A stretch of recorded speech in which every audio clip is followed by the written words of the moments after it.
কোটা সংস্কার নয় বরং শেখ হাসিনার সরকার পতনই ছিল মূল লক্ষ্য। নাগরিক টেলিভিশনকে সাক্ষাৎকারে জানিয়েছেন বৈষম্য বিরোধী ছাত্র আন্দোলনের মুখ্য সমন্বয়ক আব্দুল হান্নান মাসুদ।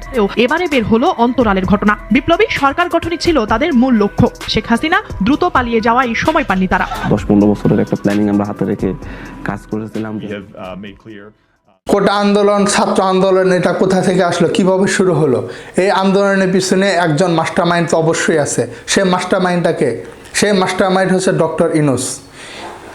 কারণ ডক্টর ইউনূস মাস্টারমাইন্ড কেমনে? ডক্টর ইউনূস এই ছাত্রদের মাত্র কোটা আন্দোলন, এই কোটা আন্দোলন আজকে গণ আন্দোলন হয়ে, এক দফা আন্দোলন হয়ে সরকার পতন করতে বাধ্য করছে। এই আন্দোলন আসলো কোথা থেকে, কীভাবে শুরু হলো? এই আন্দোলন, কোটা আন্দোলন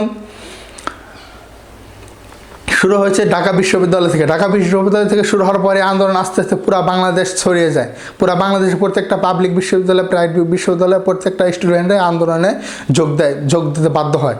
কারণ এর পিছনে একজন মাস্টার মাইন্ড ছিল, সে মাস্টার মাইন্ডে কাজগুলো করতে বাধ্য করেছে।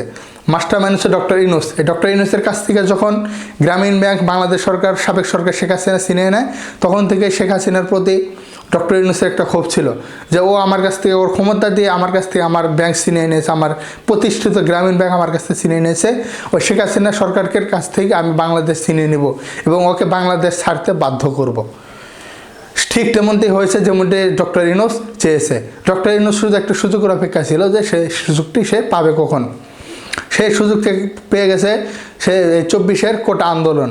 কারণ ছাত্ররা যখন আস্তে আস্তে কোটা আন্দোলনে যোগ দেয়, কোটা আন্দোলনের নামে, সেই সুযোগে তখন কাজে লাগে। কোটা আন্দোলন যখন একটু বড় আকার ধারণ করে, তখন শেখ হাসিনা সরকার ঢাকা বিশ্ববিদ্যালয় বন্ধ করে দেন, প্রত্যেকটা হল বন্ধ করে দেওয়ার ঘোষণা দেয়।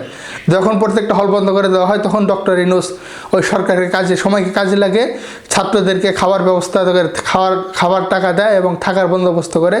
সেই থেকে ছাত্ররা সঙ্গে ডক্টর ইউনূসের কথায় এক দফা আন্দোলনে পরিণত করে এবং সেটা এক দফা আন্দোলনে পরিণত হয়। শেষ পর্যন্ত শেখ হাসিনা দেশ ছাড়তে বাধ্য হন। এমনটি মনে করেন আওয়ামী লীগের নেতাকর্মীরা এবং শেখ হাসিনা নিজেও। কারণ শেখ হাসিনা নিজে তার কলিগের মাধ্যমে বলেছেন যে এই কোটা আন্দোলনের পিছনে একমাত্র মাস্টারমাইন্ড হচ্ছে ডক্টর ইউনূস।